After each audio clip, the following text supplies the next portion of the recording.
Good afternoon and welcome to another webinar session from the School of Media, Arts and Design. This time, we want you to meet our faculty. So this webinar series is actually going to feature our faculty members and under the banner of Meet the Faculty series of webinar. So today, we have a faculty member who will be sharing us his experience and his core skill area. And today's topic is about science fiction concept design and prototyping. So without any further ado, I'd like to introduce you to Jodie. Okay, hi Edwin. Hi everyone. Hello, Jodie. Thank you very much for joining us today. And Nice to be And here. Thank you for inviting me. yes, and just to give you a short introduction about Jodie. Of course, Jodie is my colleague and a good friend, and he he is one of the senior lecturers from the School of Media Arts and Design, and Jodie has graduated from IDP Indonesia in interior designing and also gained his Masters of Art in Design and Manufacture from De Montfort University, UK. He has been involved in many big projects, including feature films, TV series, advertisements, and also theme parks, theme park designing and concept creation. So he has handled a lot of clients from Indonesia, personally working in different projects as well as in UK. And most of his interest goes towards creating science fiction related concept art. And from me, from the VFX as well. So for any creation, the first aspect starts from the concept. And I think Jodie would be the best person to actually share with us on how it's all gets started in terms of a concept art. Mhm. So he has always considered himself as a student and learner, and he is not only into concept art, but he actually goes a step ahead to actually create physical character prototypes from his own concepts. So that is what exactly he's going to share with us today by how he converts his concept into 3D models using, of course, 3D modeling, and then towards going into 3D printing. So Exactly. thank you again, Jody. It's been it's nice to have you here. So I would request you to take it over from here to share with us your experiences and how you do this. Okay. Thank you, Edwin. So hi again. My name is Jody. So today I'm gonna start with my presentation slide today. Yeah. So I'm sharing my screen right now.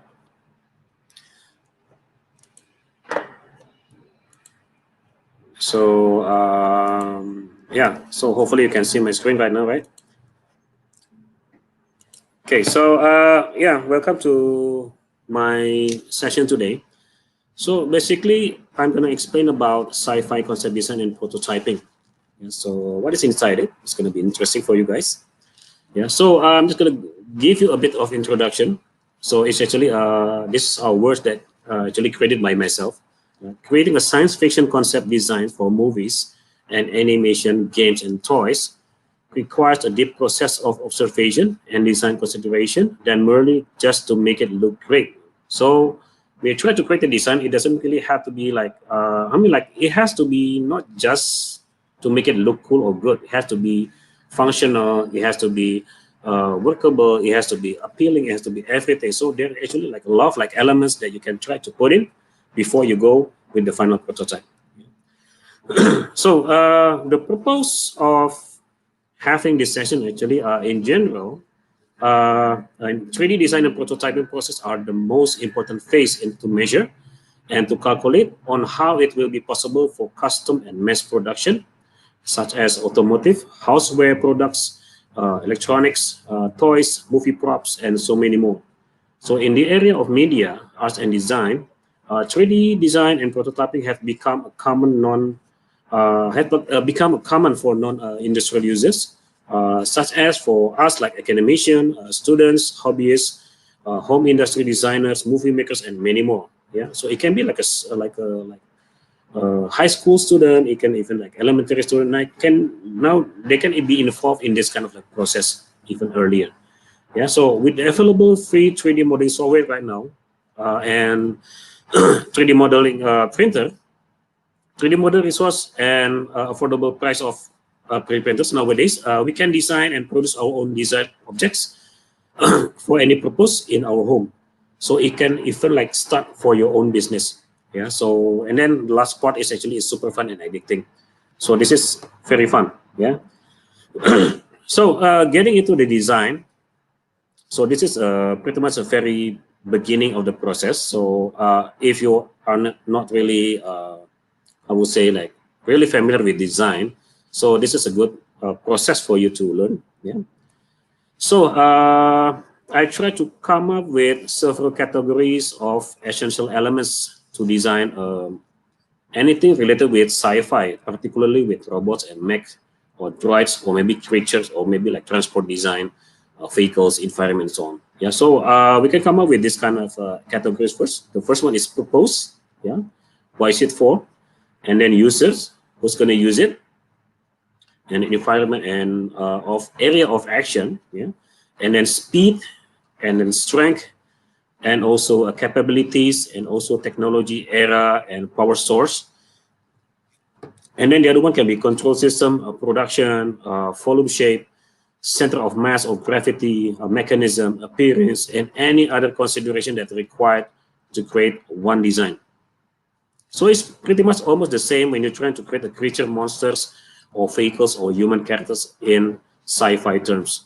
Yeah. So firstly, we're gonna go with the purpose of function, and then why is it do? What does it for? Yeah. So what is it for? What does it do? And so basically, we can categorize the design to be more into maybe like a military or defense system. Yeah, maybe it can serve for protecting the country. Yeah, from any invasion from any other country or enemies. Yeah, so it can be also like going to be used for security or crime control, something like a policeman, local security, and so on. It can be used for search and rescue, evacuation, and so on. It can be also for building, construction, and fabrication. It can be also for exploring, tracking, and scouting.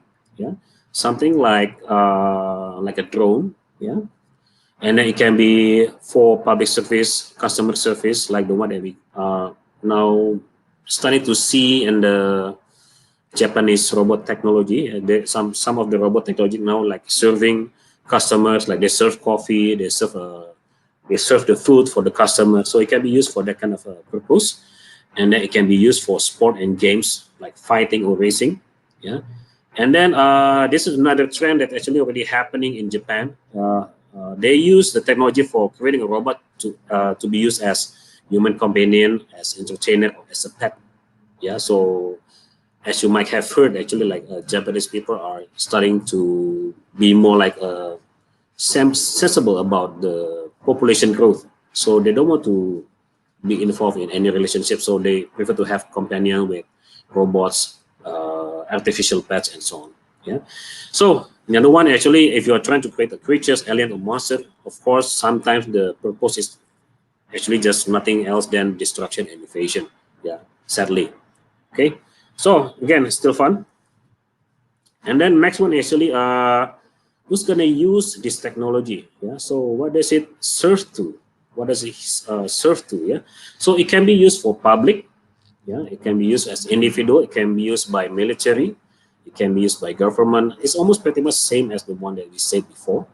And then it can be used by the evil villain, Dark Lord, and alien warlord. So if you go with movie like a sci-fi Hollywood movies like Transformers and so on, usually they have this kind of like evil villain or Dark Lord, yeah, like Star Wars and so on.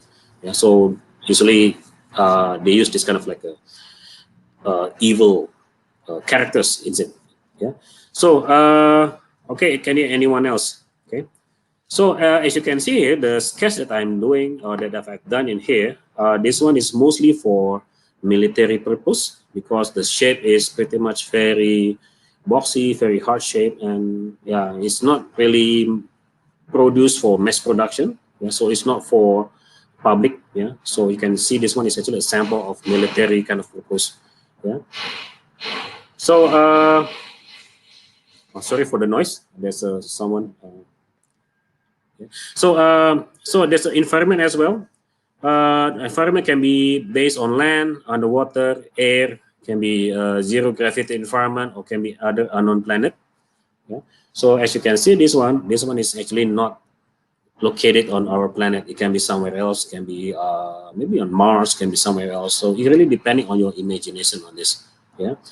So Now we've come to the speed itself. Yeah, for the speed, actually, it's quite interesting to see about the speed. Yeah, so as you can see, if you're trying to create something that's actually fast and agile, so the design should be a bit slim, a bit light, yeah, and also smooth. Sometimes can be sharp, it can be slick or aerodynamic, like the one that we see on the pictures on the left here. So my intention to create this character at first, this one was actually was discussed and was done for a movie for a short movie for UK movie director. Yeah, it's called Satori. Yeah. And then there was a discussion that he wants to make the character to be look intimidating but still friendly. So I come up with this kind of like design. And then he said that okay, this one might too fast, but it looks quite somehow dangerous because you can see sharp edges on the claw or maybe on the body itself. There's like sharp pointed edges that actually make people a bit scared of him. Yeah, of course, it got some kind of like the sense of it can move very fast and agile. So instead of having that, so he come up with a new requirement or new request that you can come up with. Maybe you can come up to create something that is a bit slow and heavy. Yeah, so I try to brainstorm on this, like slow, heavy, bulky. So maybe the surface can be rough. Yeah, so the silhouette can be massive. It means that it's not supposed to be slim, but it can be a bit solid and big, bulky, and then non-aerodynamic. That means the shape of the body must not be slim and slick. Yeah. So as you can see here, like the one on the second option there, you can see that the body looks a bit slow. Even the gesture is a bit hunched and also like quite slow. The way that he walks also quite slow. You can see that the surface of the palm or the surface of the foot actually quite big. Yeah, it's not like the first design that's actually quite totally contradictory from the design on the slow one. Yeah, so the face also look a bit more friendly, I would say, because it's slow. You can imagine if the monster is scary but slow, is actually it's not really threatening. So when it's slow, actually you can integrate or you can incorporate with the sense of actually not really scary. So I try to make the face to be a bit more like not saying just friendly, but actually not intimidating. Yeah, so this is the consideration on that. So and then after that we can come up with what we call as the strength. So let's say if you're trying to create a robot, right? And then if the robot is for military purpose, is for the war purpose, is meant for going to the war, yeah, it's for battle and so on. That means it has to have that kind of like a strong kind of a sense or intention. Yeah, so that means the strength has to be high in that. So like the one that we see on the left side here, you can see actually the robot, the right robot is actually like made by a human. You can see obviously it's made by a human, and actually it's fighting something that is actually look like an alien on the left side. Yeah, that one is actually meant for something like a biomechanic alien. So it's actually a biomechanic mech, a robot that's actually made not based on human technology. So it looks very streamlined, it looks organic, it looks like a creature instead of a machine. Yeah, so you can see that's like two different technology actually interacting each other, battling each other. So if you ask me like which one looks like a bit like old-fashioned old technology, of course the right one looks a bit look like a man-made. Yeah, because it looks like, yeah, it's very straight, it's very like I mean the design can be naive and so on. But again, because of this kind of like a knowledge that it is made by a human, so we have to think about it, like how to come up with a design that's actually believable. Yeah, you cannot just like create something that is okay. I want to create something like a Dark Gundam or something like a, I don't know, like a super robot like Japanese anime. You cannot simply just create it like that because it's not believable. Firstly, it doesn't require it requires a lot of like energy, and it also requires like a lot of like consideration with physics. So sometimes the movement can be very slow. Yeah, so so there's a lot of consideration on how to build things and that. Yeah, so if it's strong, usually it's very big and intimidating. But if it's weak, usually the design is actually quite like this, like the one on the right. Yeah, so you can see that the opposite of strong. We can see this one was a design was made for an icon for a robot that can interact with children. Yeah, so the design must not be something that's intimidating. Yeah, so the design has to be something that's cute, soft, yeah, and funny. Yeah, even the gesture looks quite, like not cool. Yeah, so because the intention was like that. If you try to put this kind of design into a military defense, kind of like a purpose, it doesn't fit. Yeah, so you cannot switch that kind of design on each other. Yeah, so when it requires the defense system, it has to be strong. When you have to go with design for human interaction, for human companion, it has to be very soft like this. Yeah, maybe the body can be made of rubber or anything. Yeah? So those are the considerations that I have when we have this. Okay, so after we have that, then we start to go. Okay, before that, we have to come with the sketches, right? Sometimes the sketch can be very rough before we go to the production. So, like the one that we see here, after we have a discussion about how to make this robot to be more intimidating or cool. Yeah. So the one that I can show to you guys, the left side here. This one is the project that I've done for for the movie project in UK. The one that I said to you before. So in here, I try to put all the capabilities to be a bit more detailed. Yeah, for instance, like the strong legs to support the weight, and also designed to make it to able to absorb shocks. And the foot is provided with claw and better grip on uneven surfaces. Yeah, so and also like we can see that the arm is capable to generate lightning bolts or healing beam. So there's question mark in there because there was a decision that has not been made by the director at the time. Is it is it for killing people, or is it just for like healing power? Yeah. So apparently it's going to be more like healing power. So we can have like a primary healing blaster on the shoulder there, and some lightning strike pattern, and will be shown in the color illustration as well. Some when you see on the back side, you can see like a rechargeable power cell outlet. Yeah. So and how to make this one to be looking more a bit cool. Like sometimes you don't really have to come up with anything that actually always symmetrical. You can come up with things that actually different from left to right. Yeah. So the left eye can be big. The left eye and the right eye can be small. The left arm can be maybe just like with a grip. The other arm can be with a gun and so on. So you can come up with those kind of like a how do you call it asymmetrical effects on your design. Yeah. So one thing that I saw like very important for the designer to do a sci-fi thing, he have to come up with the solution of creating a comparison of size. So that's why everything that I do in here, I try to put a human figure in there, so you can see, you can imagine how big it is. Yeah. So this is the most important part as well. If I don't put like a human figure in there, that means sometimes you don't know whether this one's going to be like maybe only like 1 meters high, very small, or it can be 100 meters high. You never know. Yeah. So by the time, I mean, like by putting all the human comparisons as a size, as a size comparison in here, it will look like more reasonable for you to understand about the design itself. Okay. So on the right side here, we can see actually this is a robot I have been dealing with the APU mechatronic APCO robot team. Yeah, so we are trying to build a robot that is actually going to be working. Hopefully, it will be ready by this year. Hopefully, yeah. The feature that I'm trying to put in actually, I try to put the feature that you can greet and handshake people.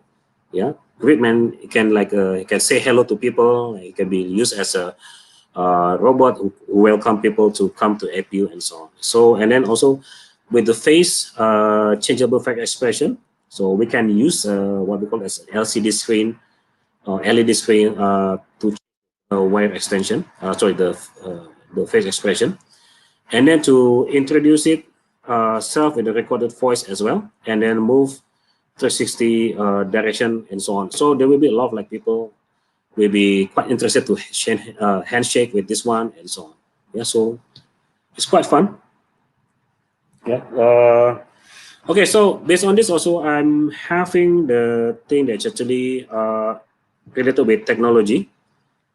Technology is it is something that you must include into your design. You cannot just like simply create a robot without knowing the technology. Yeah, that means if the robot is made in the era of a steam, like a long time ago, like in the era of like 1900 years, yeah, year of 1900. So maybe the technology can be steam. So, but if it's a bit later, it can be diesel technology. So, if it's related with that, that means the design must include something like gears, propeller, hydraulic, pistons, hinges, joints, fire combustion sometimes. Yeah, so it can be something related with the old technology. It's heavy, it's dirty, it's hot. Yeah, so those kind of like a feature that can be put on your design. But if it's like nowadays, it's digital. Maybe you can come up with the technology of cyber or maybe nanotechnology. Yeah, or it can be something that is actually showing a hologram, a touchscreen, servo motors, a biomechanic, artificial muscles, artificial intelligence, so on. So it can be something like the one that we see on the left side here. So this one actually is a cyborg robot that I'm trying to do. This one actually all design, but I really like it because I've been watching a lot of movies like maybe like Terminator, or maybe like Ghost in the Shell, or maybe like Alita Battle Angel. So I come up with a design that I want to create a design that looks bit based on human figures. Yeah, so it has to have the human structures, the body structures, and then the face has to be human, not fully robot, because it will interact with people. You can imagine if the face is totally machine, people won't be able to, or they don't want to interact with the robot. Yeah, so those are the considerations on how I created this kind of characters on the left here. So also the technology can be combined with mixture of both technology, can be both digital and analog combined together. And also the other one can be something that's actually totally unknown. It can be alien technology, it can be mystical or magical. Yeah? So if you, maybe like some of you have seen some games or anything that the robot is actually made of, not made of, it's powered by magical spell.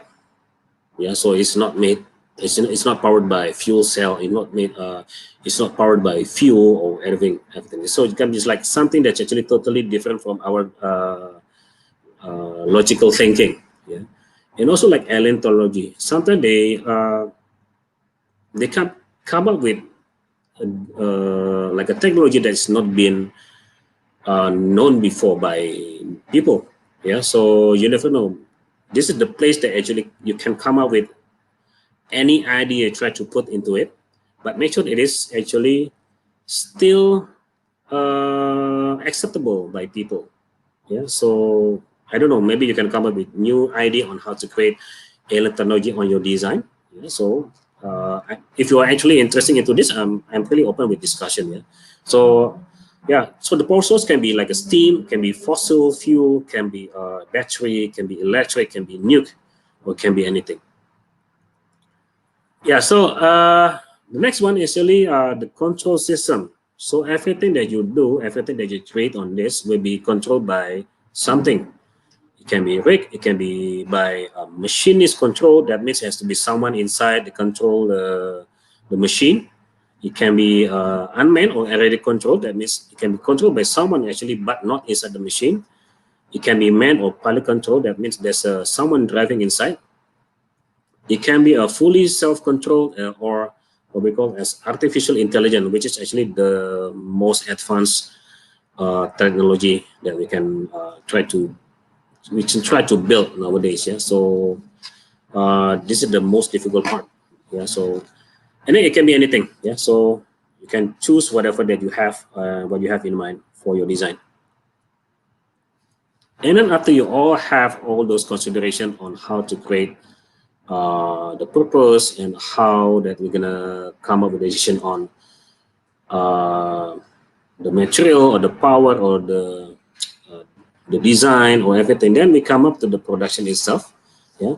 So production means that your design, if it's really to be put in the production, that means you can have the option that it can be like industrial mass production, it can be fabricated with limited quality, limited quantity, and then it can be made based on like individual production or custom made, and also unknown fabrication like using alien technology. The one that I'm trying to explain here, if it's for public, that means the quantity has to be big, maybe 1 million quantity, maybe 1,000 or 10,000 quantity. So it cannot be just like a very small quantity. That means it has to be gone through a fabrication. That means you have to bring the design to the factory, and design will create the molds, and then the molds will cast all the parts of the robots, and then they will just try to put together. And this one will also, because this one is for public, that means the design is actually related with that kind of like consideration. So this design must be curvy, must be organic, smooth, must not have like a sharp edges and so on, because this one will be launched to the public. Yeah, so you don't want to get, how do you call it, protest, or just like given the product to be given back to the seller because it's actually having a dangerous part inside it or giving a hazardous effect to the users. Yeah. But again, if you're trying to create something that's more like military, that means it has to be very limited because it has to be strong. Yeah, it's not made of plastic. It has to be something that's actually can be made with a limitation. That means you don't really need to go with the molding. Yeah, you don't really need to go with casting. So the one that we see in here is usually the design are using plates, like very flat plates, steel plates, iron plates, or anything, and they just like they weld it together. They put screw on it, and so it becomes look like a boxy shape, kind of like character or robots. Yeah, so usually it's fabricated to limited quantity and heavy duty purpose like military construction. Yeah, so if you can see that actually a lot of like construction vehicles like Caterpillar or Komatsu or anything, usually the shape is a bit boxy, yeah, because it's not made like a human, like public. It's only used for particular experts, yeah. So not really to be used for anyone, yeah. But again, for individual production and custom made, it can be anything that you like because you are the one who created. If it look ugly, then is you're the one who actually gets satisfied with the design. So you don't really care about the design itself. Sometimes it looks cool for anyone, sometimes it looks bad to anyone. So those are the things that usually happen in the individual production or custom made. Yeah. So like the one that we see in here, the design looks quite, I don't know, it looks weird. Yeah. If you try to make this one to be a real working robot, I'm not sure if it's gonna be properly workable or not. Yeah, because it's totally looking very funny. Yeah. So also like alien technology, of course, the fabrication can be I don't know, can be grown with biotechnical, biology kind of like a technology and so on. So we don't really know what's going to happen. Yeah. So this is based on the production. I'm sure that this one's a bit confusing, but hopefully you can still follow it. So after you have a decision on everything that you have seen right now, yeah, then you can come up with a silhouette of the design itself. So actually, on the previous stage, you just have to decide on the item that you want to do, like for production, for the technology, for the purpose, for the area of action, and so on.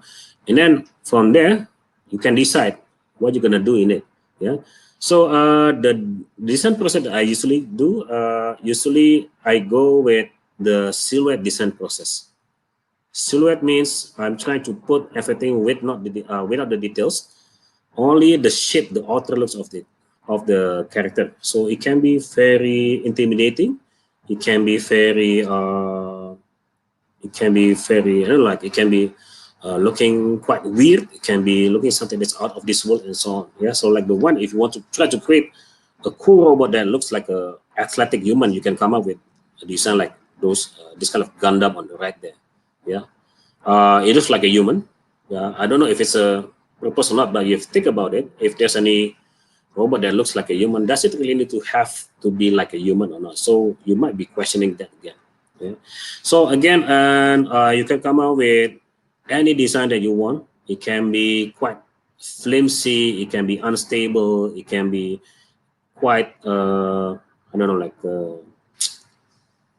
not intimidating enough. Yeah, look cocky, look anything. It really depends on the look. But by doing this kind of process, now you can judge whether this one looks good enough, looks reasonable enough, or looks good enough to be developed into something that is more detailed after that. Yeah, so silhouette is very important. So, and it's very easy. You can just like use marker and just like do some random stuff on your paper and so on, and then you come up with a cool design after that. Yeah, and you need to analyze sometimes. You don't just like I've done this sketches and then I leave it like that. No, you cannot do that. Sometimes you just analyze. Okay, this one looks cool on this, but how to make it even better on certain parts? Or maybe you can add cables, you can add like hydraulic pump and so on certain areas. So those are the things that actually that I always have it inside my mind, because I have like those. I have a discussion inside my mind. Like I'm discussing between myself and then the logic itself. Yeah. So those are the things that usually goes into the design process, the analysis. Yeah. And then robot creatures after considering it has been observed. So based on this, we can move to the next part, which is actually considering about the center of mass of gravity. This is usually very important when you're trying to create a two-legs robot. Yeah, two-legs robot need to have a very good balance. In real production of robot, they need to have what we call as gyroscope. Yeah, that means if the center of mass is not in the center, the gravity is not in the center, maybe a bit in the front, that means the robot can tip over to the front. Or maybe if it's too heavy on the back part, then it will go back. It will trip back to the back work. Yeah. So those are the things that you need to consider. And then you need to understand that if the upper robot looks heavy, that means you need to have a very good structure of legs. You cannot just like make it look like very slim legs, like maybe like a model kind of leg. If the upper body looks heavy, it doesn't make any sense. So center mass of gravity, sometimes people don't consider it, but when I see design, right, even though it's been made by a very famous designer, I can see that the design will tip over because the center of gravity is not done properly. Yeah. So those are the things that usually really intriguing my way of thinking. Yeah. So next one is mechanism itself. After you try to understand everything, how it works, how it's going to be working, then you can come up with the decision of the mechanism, the construction. Yeah, it's going to be using a joint, it's going to be using hinges, it's going to be or anything. Yeah, especially for toy production and so on, engineering, you have to understand about it as well. Yeah, so this is like some of the design that I've done before. Yeah, and then when I try to show this to some people from engineering, they said that, oh, this one is actually quite possible to be built, because the one that you try to put in it actually quite understandable. You have like a hydraulic pump on certain areas, you have hinges on certain areas and so on, and the claw on the foot actually is quite wide, so it's really quite stable. So actually when try to discuss it with engineering people, actually they quite understand with the function. Yeah, it's not just like, because like, oh, this one looks too fantasy and then like it doesn't make sense. Actually, when they see it, it looks, oh, this one is actually quite possible to be built. So I'm quite surprised actually. Yeah, so I'm quite surprised that actually my design at the time, because I was like considering about small things and this and that, and then actually quite acceptable with the design. Yeah. So like the one also on the right side here, I was actually trying to get the design to be developed into like action figure. So like I try to put everything to be separated into parts. Yeah, like it can be using a hinges, it can be using a ball joint, it can be used just like a, I don't know, like a clipper or anything. Yeah, so those are the things actually quite interesting to be developed. Okay. Okay, so in the end, after you have all that inside your vocabulary, yeah, which is actually not easy at all. So you can come up with a design for your own characters, like the one that we see here. If anyone interested to know that, the left one actually called as Mang Ujang. In Indonesia, it called Mang Ujang as usually the labor for construction. Yeah, so that's why the robot looks like a very boxy shape. It doesn't look like very streamlined or was organic. And then it has some kind of like a very protective helmet on the top because it's supposed to be used for construction. Yeah, so I try to put everything to look as realistic or as believable as possible. Yeah, so, and also like try to put in the orange color because you can see like sometimes when you do construction, when you go to construction site, you can see that actually the most of the vehicles of the construction tractor are usually using orange color or yellowish color. So it's actually quite visible to be seen from anywhere. Yeah. So and also the one that we see on the center here, actually the one that is for the movie called Satori. Yeah. So the design was actually much meant to be like the robot was created by AI technology, but it's been hidden for quite a long time under the ground. So that's why it has some kind of like a moss on the body. There's something like a rough metals, rough surface on the body because it's been hidden for quite some time on the ground. Yeah. If you want to ask, how do you come up with the kind of this kind of decision on how to make this robot to be living on the ground? Maybe you can ask the director for that. Yeah. So the right one actually what we call as I think it's called rock hopper. I would suppose it's rock hopper, and then it's actually was inspired by not robot, insect, yeah, a flea. So actually for military, as you can see, that's for military. It's got some kind of like a desert camouflage pattern on the surface. But it has to be able to move fast. So that's why it has to have very strong legs. And sometimes you have like that sense that it can spring or can jump very far because of the design of the legs itself. Yeah. So having the full understanding about the character will give the sense of the design to be believable and realistic. Okay. So these are the things that you can try to see from my design. It's not all. Yeah, I've done several design, but this is the like only like some part of the design that I've done before. Okay, now after you all have done with the 3D modeling parts, now we come to the the 3D the designing part, which is actually the fun part because you can imagine about all things. And then now you can go to the challenging part, which is actually the 3D modeling. Then this is the phase that you actually have to understand about the construction, about the mechanism, about the measurement, about the details and everything. Yeah. So it's like this. Okay. So based on the software that I've done, software that I've used, actually there's a lot of like range of software that I use, but I try to use software that's actually quite affordable for myself. Yeah, because like like sometimes when you go with software, I know that some people will go with Pareto software, but it's not recommended for me. For you guys, it's not recommended by me. But actually, I come up with a solution where I can get like a software that's actually quite affordable, or even sometimes free. Yeah. So the software that I use actually called as Hexagon, the one with the bold text there. Hexagon is quite free. Yeah. I use it only for modeling. But if you go with actually modeling, there's a lot of like types of software that you can use. Yeah, but it's not necessarily free. Sometimes it can be very expensive. It can be like few $1,000s and so on. Yeah, so the one that I have is actually, the one that I have in my mind, I try to put in the list like this.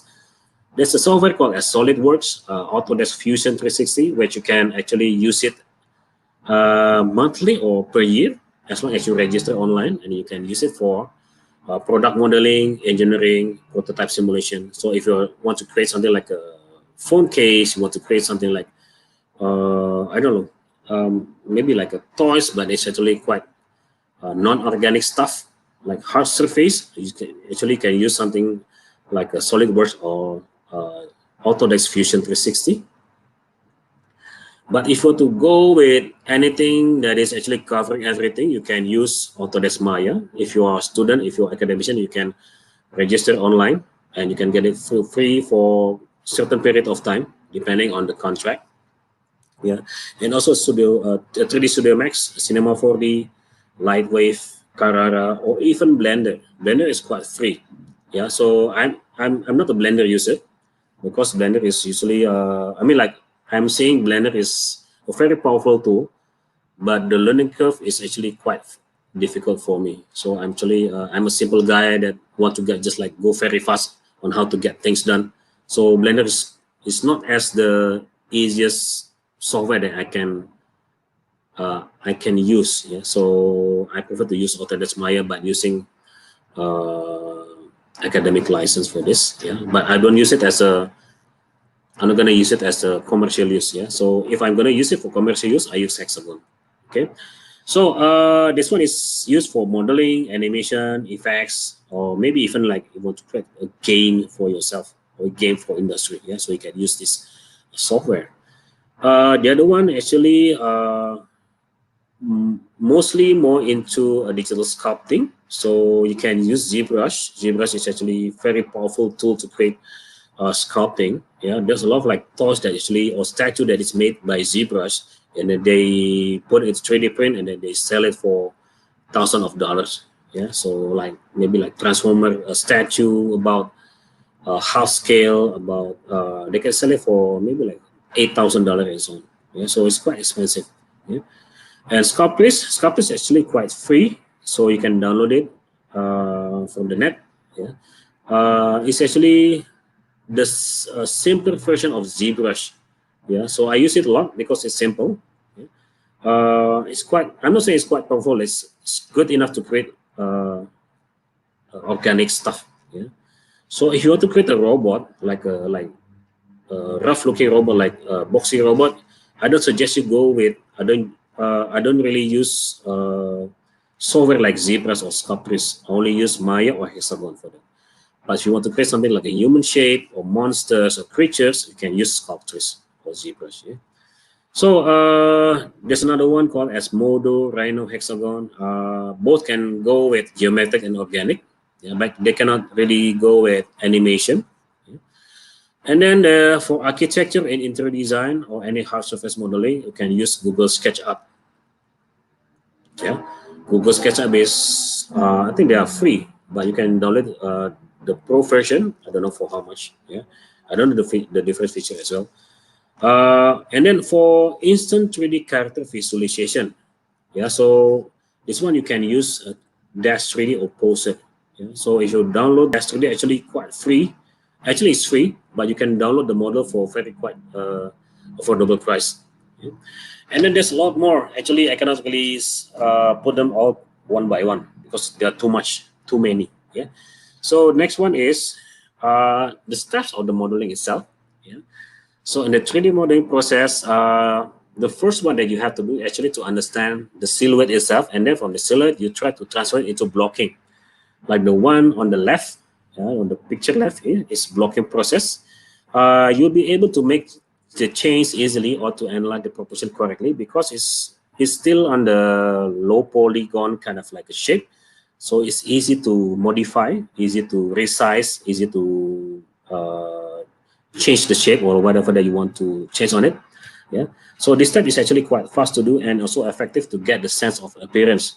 Yeah. So let's say in the blocking, on this blocking state, and you want to decide that, oh, I want to increase the portion of the torso. I want to increase the portion, maybe the size of the wheels or the arms or the legs or anything. You can just like do it easily in this stage. Yeah. Don't wait it. Don't try to go too much far until to the next stage, which is actually on the shape, on the phase of shaping. Yeah. When you already gone through this step, it's very difficult to change the shape or the size already. Yeah, shape is only like just like almost like going to the shape itself. So if it's like previously it was like a boxy shape, like a four-sided square, so we can come up with you can develop it to be eight-sided box or anything. You can come up with different like features on it. Yeah. So in shaping phase, you can start to shape the parts separately according to desired form, and but not getting to the details yet. So in the details, semi-detailing, actually not details yet, you can come up with the decision on how to create the details on the surface, like the one that we see here. We can see actually the the joints or the balls, or maybe the reinforced steel effects on the legs there, the tire tread on the wheels on the tire.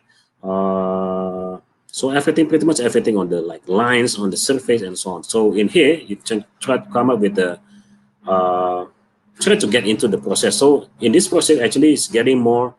The process will become slower and slower and longer to do because you are getting into like an intricate kind of details. Yeah. If you just want to leave it as it is, of course it looks okay, but sometimes the client will demand to make it more detailed and so on. If it's not detailed enough, sometimes it's not, it's not interesting. Yeah? So semi-detailing is quite time-consuming and compared to the previous steps, and everything has to be carefully done because it needs to deal with polygons and topology. If you're not very familiar with polygons actually like the one and see that the lines or the face that we see, like it can be square, it can be triangle, it can be anything on the surface. Yeah, topology is the actually the placement of that polygon itself. Yeah, is it going to be enough polygon or not? Is it going to be less polygon or not? Or is it going to be too much or anything? It's going to be balanced or not? So that one is included into topology. Yeah. So after this, the rest will be more into detailing, where you can apply more like a sharp edges on the corner, on the edge. You can try to apply beveling. You can give a treatment overlapping polygon. You can clean up the overlapping polygon or anything that's actually unnecessary to be put in there. Sometimes I just like merge all the points together to make everything to be a bit cleaner. Yeah, like easier to build. Yeah. So after this, the next thing actually just gonna see everything to look like this. Yeah. So if you're trying to make a prototype that will be able to be 3D printed, that means you have to understand the mechanism. Sometimes you have to understand that this part will fit to the next part perfectly well or not. That's why you need to have a good measurement. That's why you need to have a good understanding on how it moves. It's going to be moving up and down, or is it going to be moving left and right, or maybe like a 360 flexible rotation. So you need to understand that kind of like joints or mechanism. Yeah. So this is the fact that you need to understand the mechanism works, and then also you're not just simply thinking about the aesthetic itself. Yeah. So you have to think a bit about you have to think through the perspective of product designer, industrial designer, or even engineers. Yeah.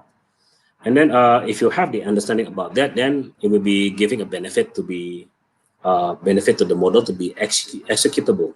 Yeah.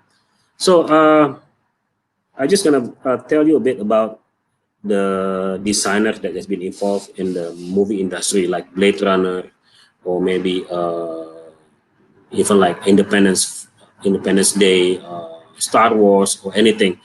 Actually, they don't come up as a designer like that. They come from the background of product designer or industrial designer. Yeah, they are not from animation. Sometimes they just come. Mostly, actually, most they came from product designer. Why? Because they understand on how to make things work. So when they try to create a design, actually they need to think on how it's gonna be moving. It's gonna be like flying. It's gonna be like rolling like this. It's gonna be like walking or so on. So you have to be able to understand how to make your model to be able to walk. What kind of technology that you have to use in this? Yeah. So here I'm trying to think like that. Yeah, because I'm not a product designer. I'm just actually my background is quite quite different. Yeah, so intro design also have to deal with mechanism as well. So I got a little bit of mechanism understanding on that. Okay, so the whole process of the beginning until the finalized product must be take a lot of time and energy, and then there's a lot of like consideration on how to achieve things realistically, effectively, and aesthetically. So actually, there are 3 points that you have to understand. You have to achieve the realism, you have to achieve the effectiveness, and you also have to achieve and raise the visual aesthetic. 3 points, but not easy at all. Yeah. So you have to take note that creating a good working design is not an easy job at all. So actually, it's quite true for that. Yeah. So as you can see, the picture actually like explore the view of model in separated parts. Like everything has to be seen like this before it's assembled to be looking like the one that we see on the right side there. Yeah. So even though like sometimes it looks cool, like the robot looks like quite nice to see. Actually, the process behind it actually is much more difficult than you think. Yeah. So for further learning process, sometimes you have to learn in depth about a mechanism itself. Yeah. So these models were done using a software called Hexagon. It's free. I'm not promoting the software, but actually it's free. So why not? Yeah. So in terms to get these things done, to be able to work properly, I really need to do prediction and how it's going to move. Yeah, because the software doesn't provide any simulation features.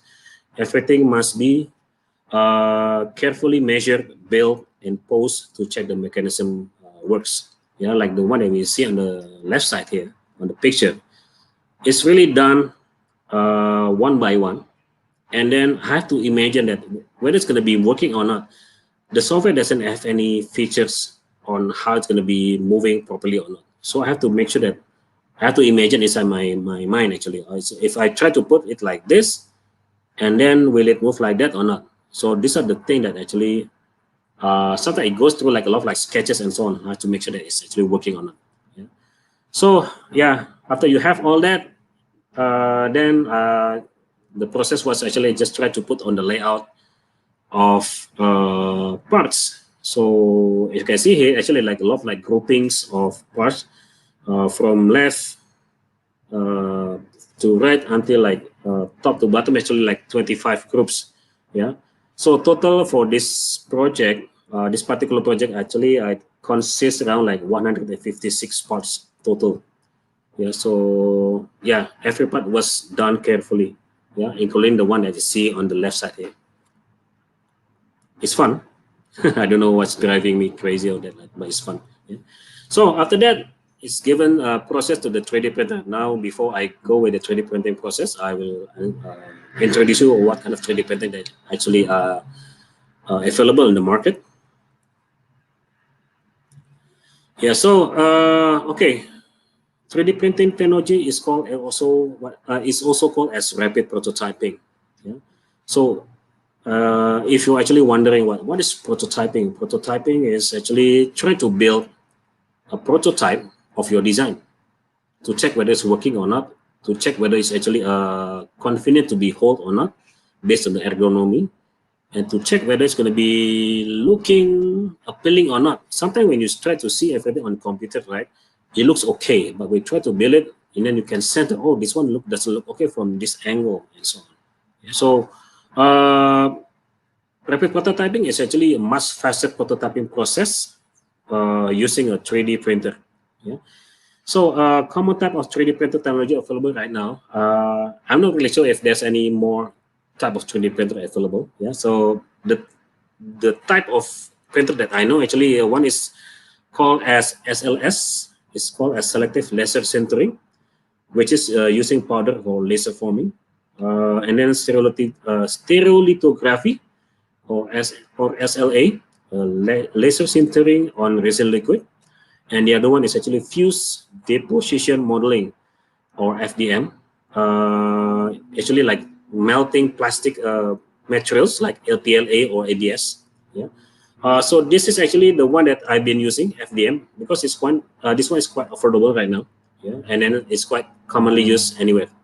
Yeah, And the other one is actually called as polyjet, polyjet or jetted photopolymer or JP, with various range of material like rubber, plastics, or anything. Sometimes can be metal as well. Yeah. So the brands can be 3D printers, Stratasys, Photon, Prusa, MakerBot, Up, 3D printer Reality, and so on. So for home user, I usually go with the one that's actually on the last two, yeah, Up 3D printer and Reality, yeah, because it's not affordable.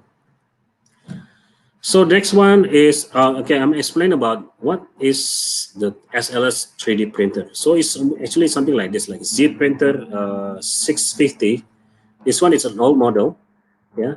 So that one is actually done with powder. So you have to use laser sintering process to harden the powder to make it look like in the end to make a form of your design.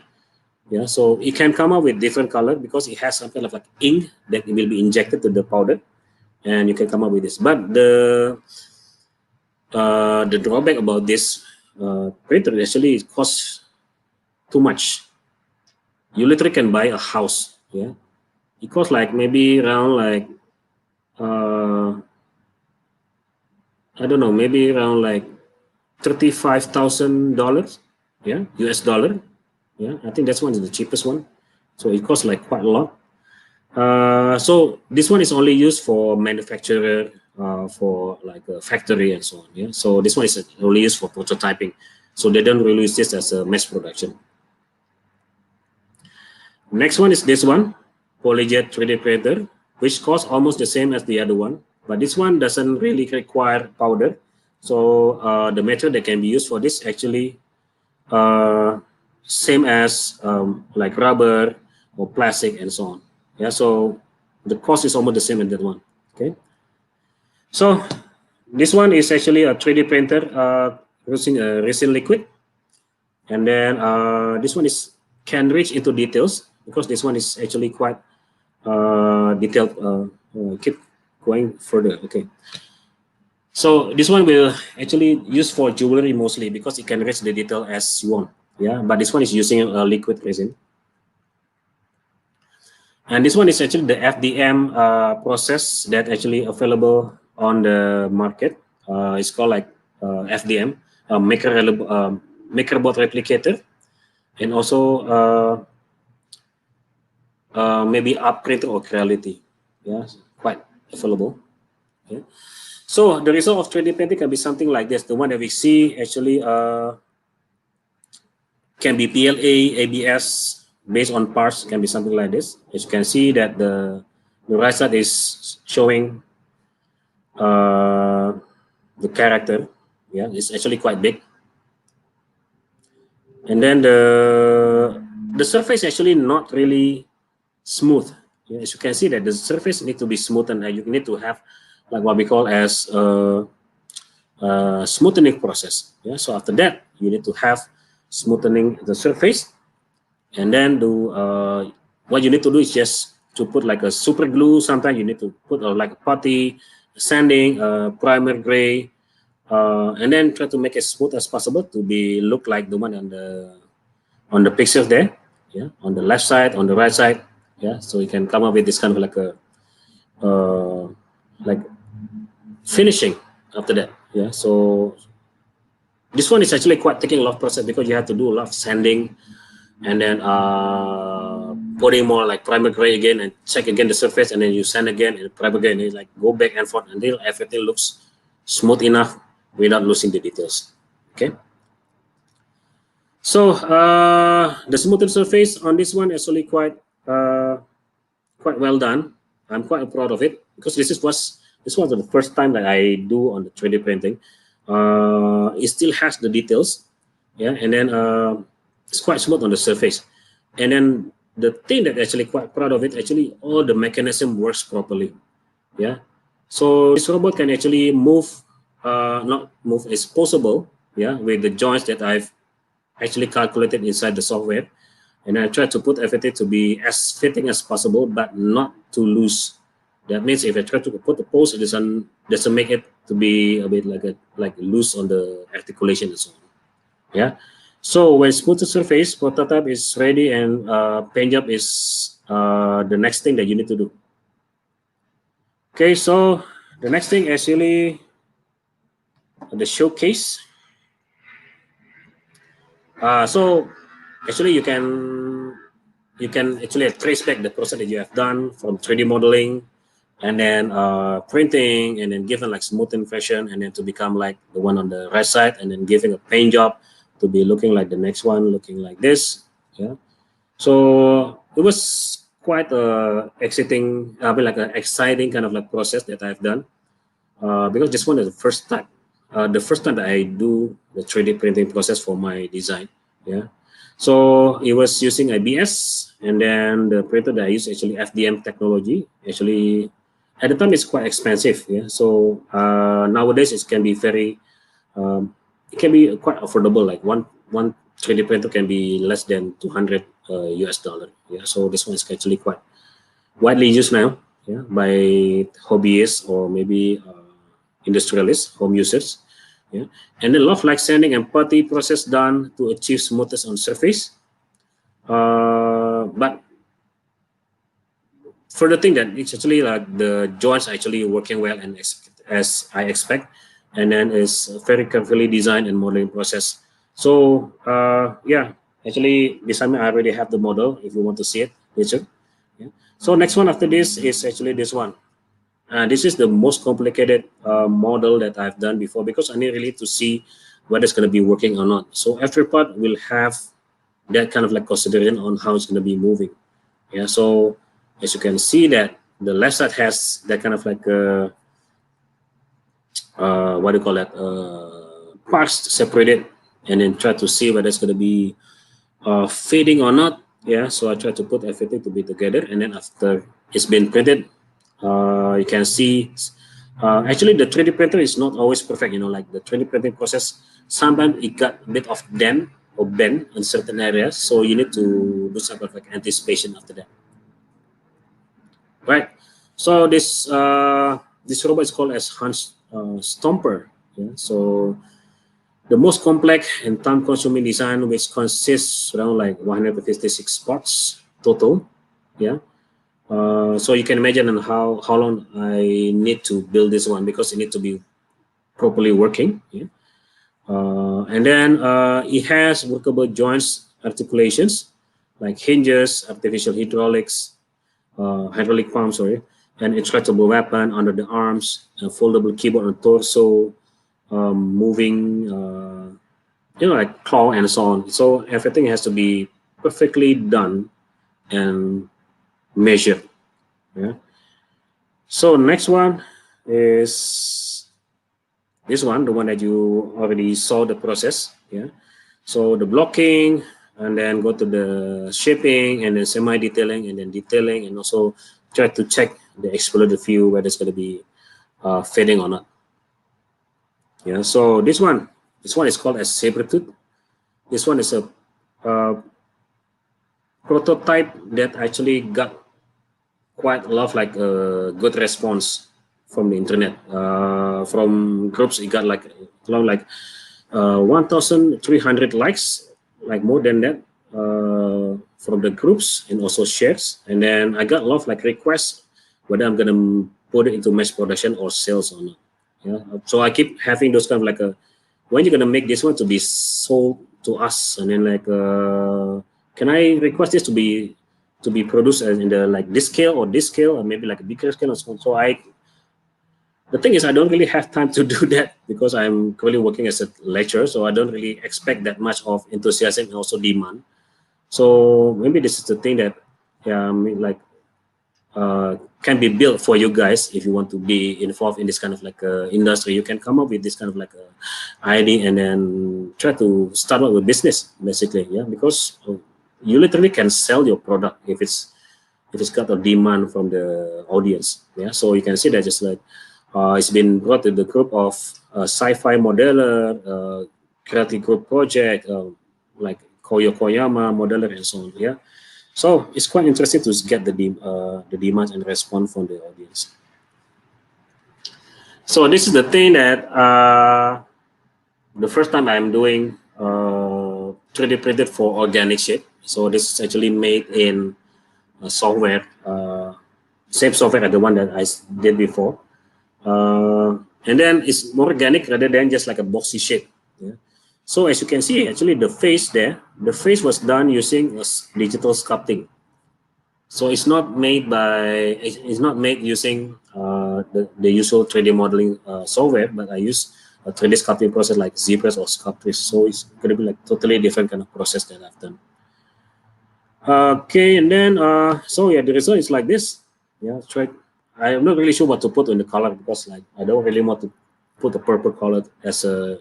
You can imagine that if like a cyber police wearing a purple color, it doesn't look really that much of. We cannot really that kind of like a respectful kind of like a image from the design. Yeah, so this is the color that I tried to put in. Yeah. So yeah, the face has got something like a face sheet that can be removed and so on. Yeah. So it's quite fun actually. This one also got quite a lot of like a response. Yeah. So actually, all of my prototype there got a lot of like response. I tried to post it into different forums and so on. And they've been asking, when are you going to be like producing that actually? And then just I keep neglecting the demand and so on. And then like actually it's my fault also. Like I should have really respond on the demand actually. So it can be like very good result after that. Yeah. So yeah, I mean like I just want to tell you a bit about story about my friend who has been working in the custom toys industry. Yeah. So actually quite a lot of like some my friend actually been working for certain projects.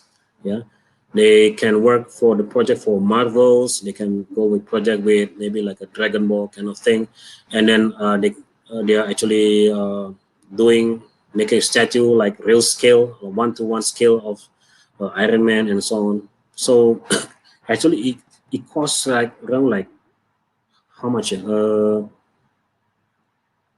Almost like $35,000 US for the project. So actually, you need to be a bit open.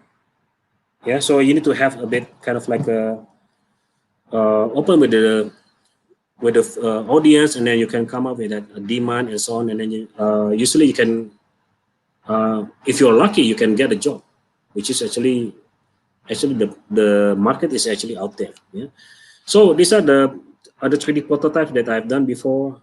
It's not always made by 3D printing technology or 3D modeling. But the one on the left here, I use like a scratch build.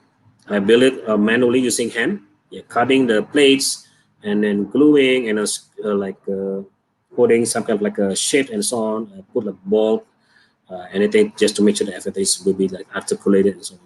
Yeah. So like the one on the center, this is organic 3D printing done also, like a sculpting. And then on the right, actually like totally done with the sculpting process. Means like I did sculpting like using a clay for that. Yeah. So no matter how difficult that your process you're gonna be using actually, or which kind of process that you want to do, maybe like you want to use what we call as like manual sculpting. It can be digital sculpting. You're gonna use computer. You're gonna use hand or whatever. The result is gonna be the same. Yeah. So it's just a matter of how you're gonna be able to make it look good, yeah, and try to sell it properly to the viewers. Yeah. So so it's almost like I'm gonna be doing this one for the next one. So hopefully I can make this one to be also put in the movie as well in the future. Yeah, wish me luck on this. So if you have any, yeah, so this is almost the end. So if you have any queries or anything, or just want to talk about design and prototyping, you can contact me through my Facebook page from Jodie Panudju Concept Design Works. Yeah, you can try to find it on Facebook. And yeah, don't forget to like and subscribe, or not like and yeah, give us some comment basically. Yeah.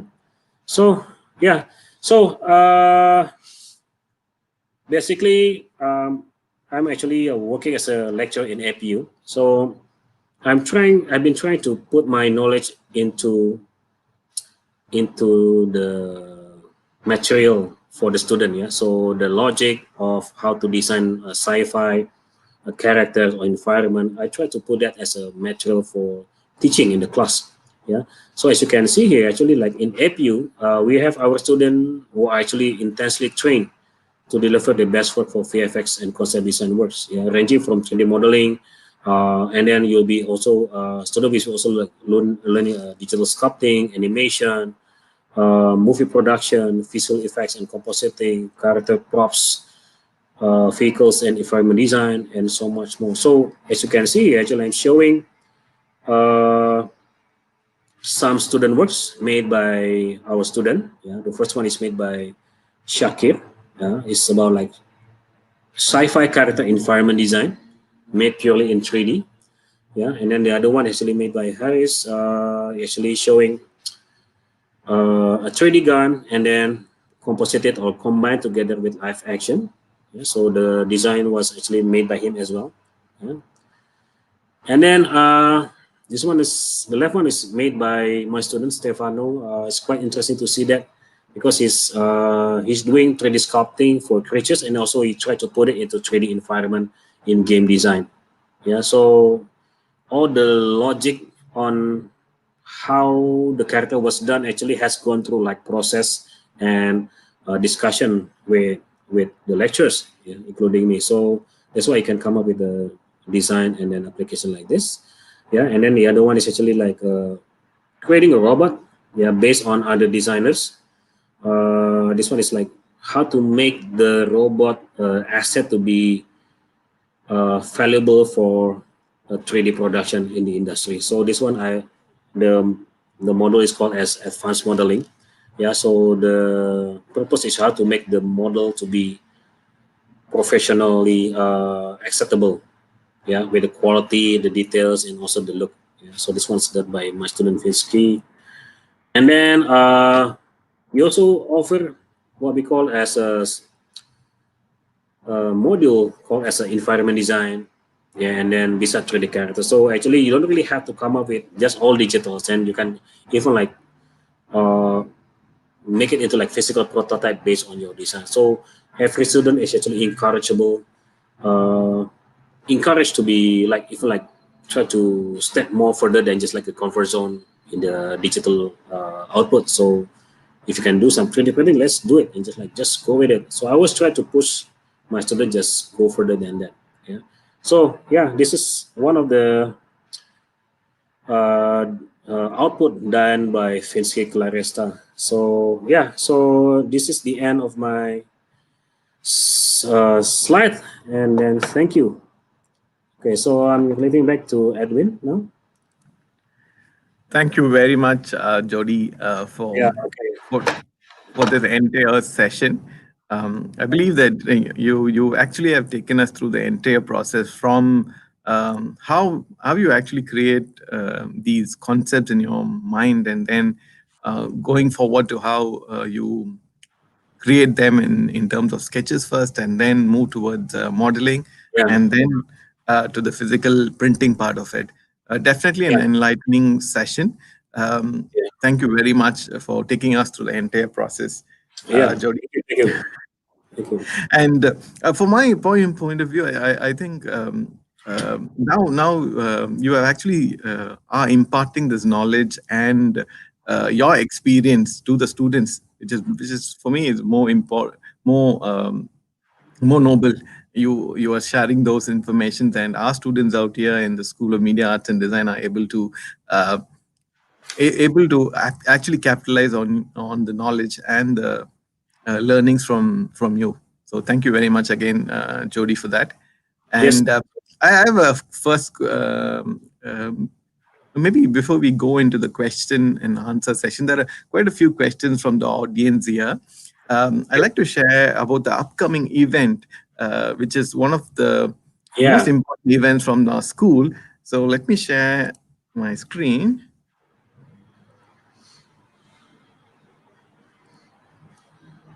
Yes. So, on behalf of the School of Media Arts and Design, I'd like to invite all our audience out here to the Infinite Beyond. This is our final year students exhibition showcase, which is going to happen on September 30th to October 1st, 2020, which is following in the next week. So, in this exhibition, we will be actually exposing our students, where they will be showcasing the projects, the final year projects, some of which actually Jody had actually showed in his session today.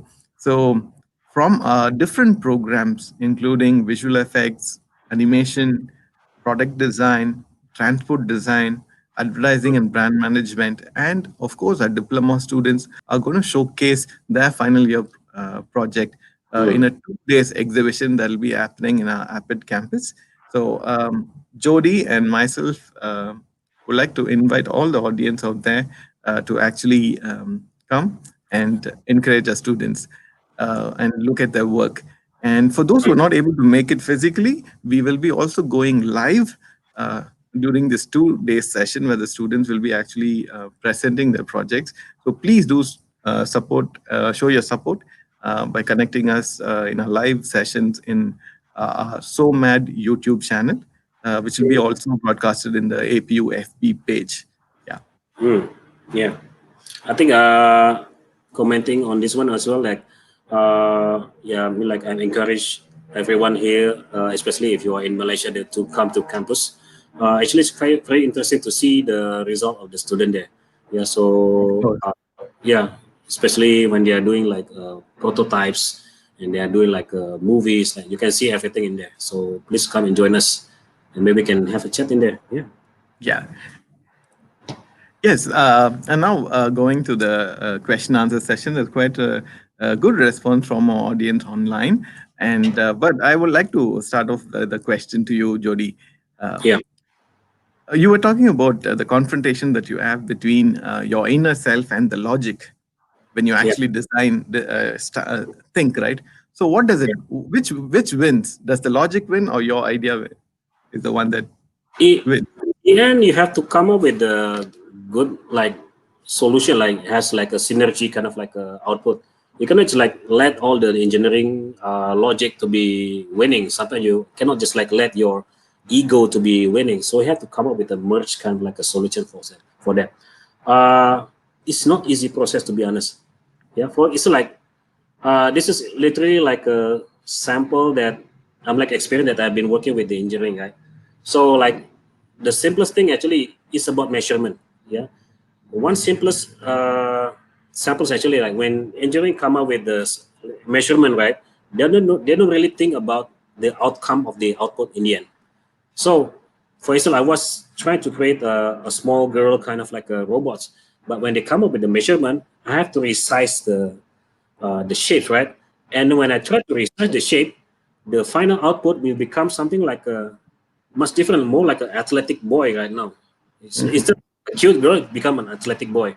So in that sense, I have to come up with some kind of like a, I'm not saying argumentation, but like agreement or like discussion between me as a designer and also the engineering people in there. So we try to come up with a solution. Okay, maybe you can resize the frames and then you can come up with a better solution and try to make everything to look more slim and also feasible. But you have to make sure that we understand that engineering has a limitation as well.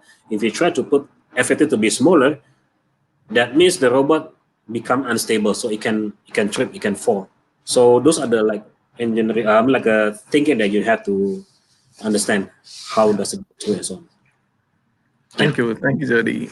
So let's move on to one of the questions from our audience. Uh, let me let me share you the question on screen. Yeah, there you go. So this question is from Sajid. Hi, what softwares are used to design 3D characters or objects, and how to model it in the form of physical prototype? What course is appropriate for bachelor's degree to learn this concept? Hi, Sayed. Thank you for giving this question. Software that I use is ranging from Autodesk Maya and also Hexagon. Personally, I use Hexagon because it's free software. Yeah, but for more maybe like professional kind of service, I would suggest to go with Maya. But if it's prototyping, can be anything. Can be SolidWorks, can be Autodesk, 3D Max, can be anything. Yeah.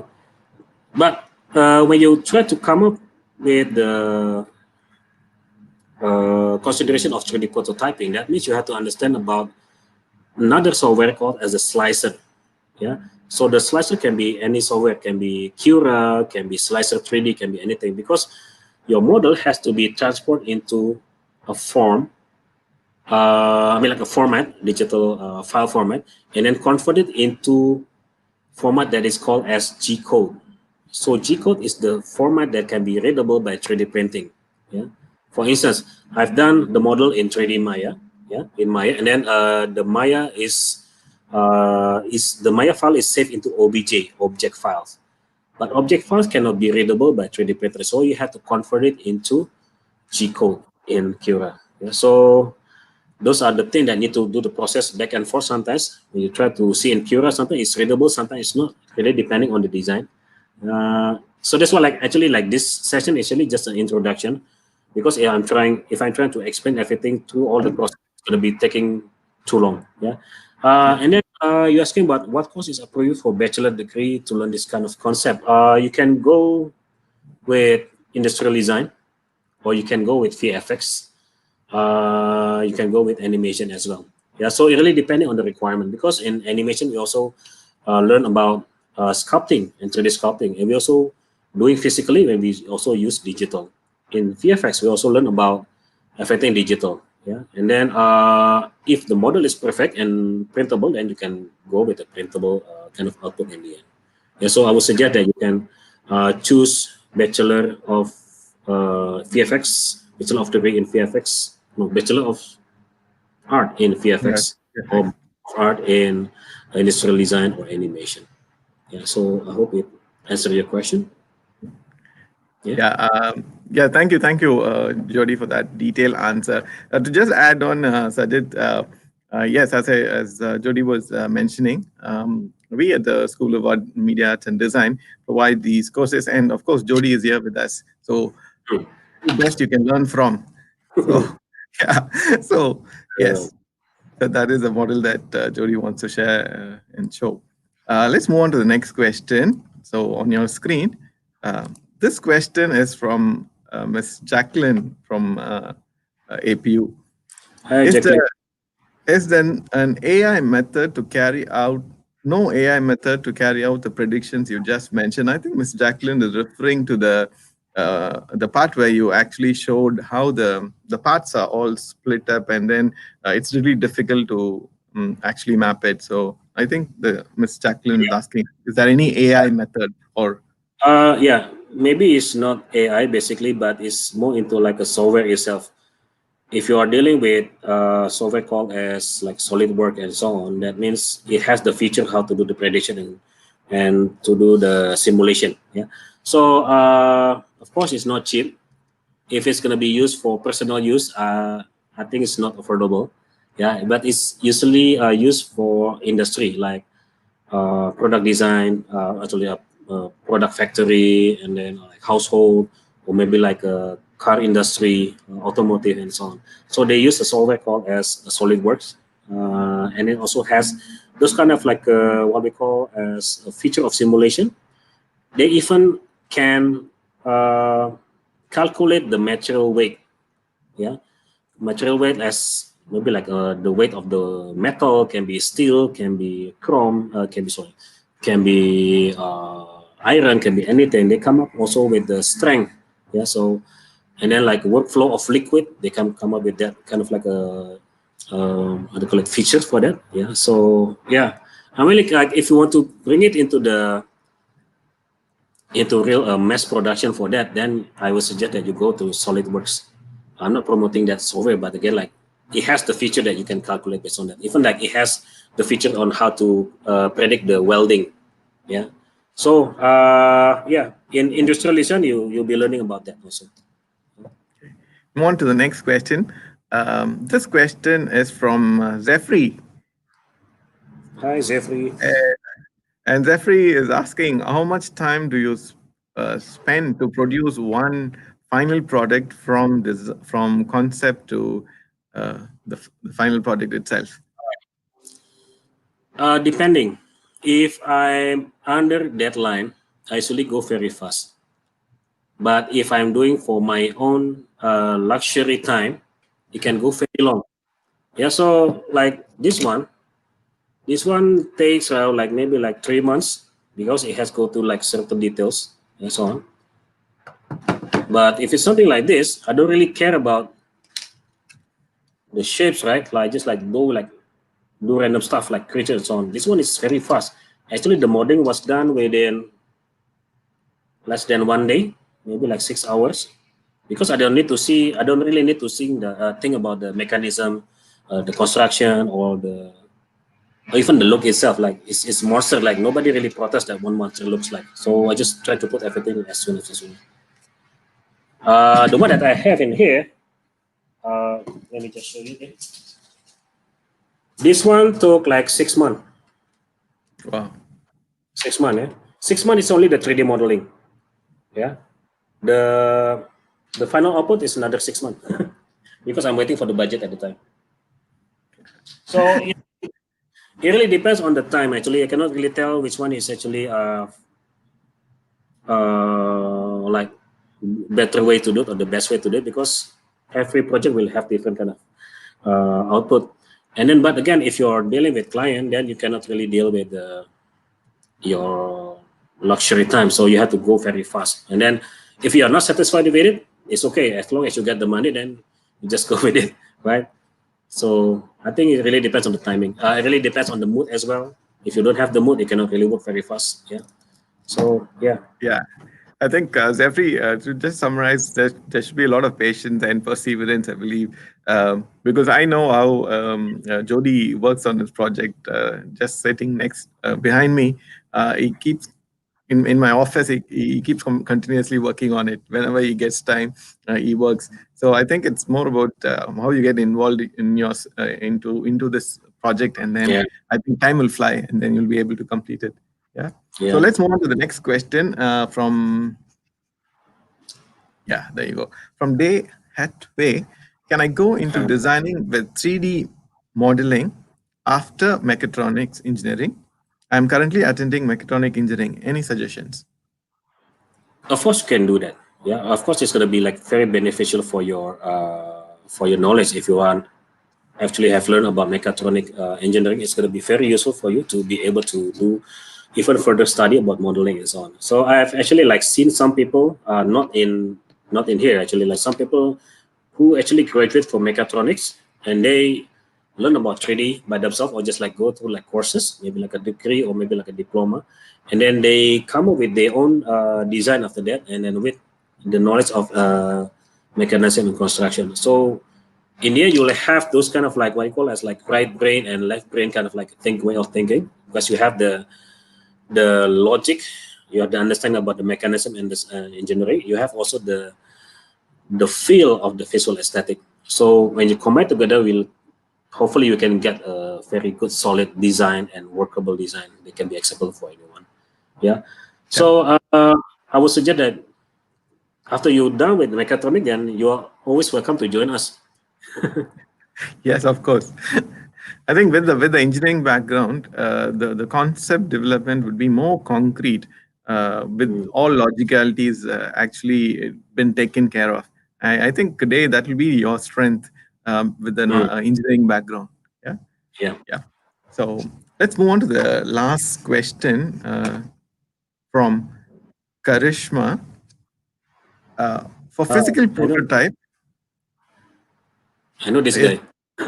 Oh, okay. So I can see there's quite a good fan following for you, Jody. There have been a lot of interactions from Indonesia happening, a lot of praises happening as well.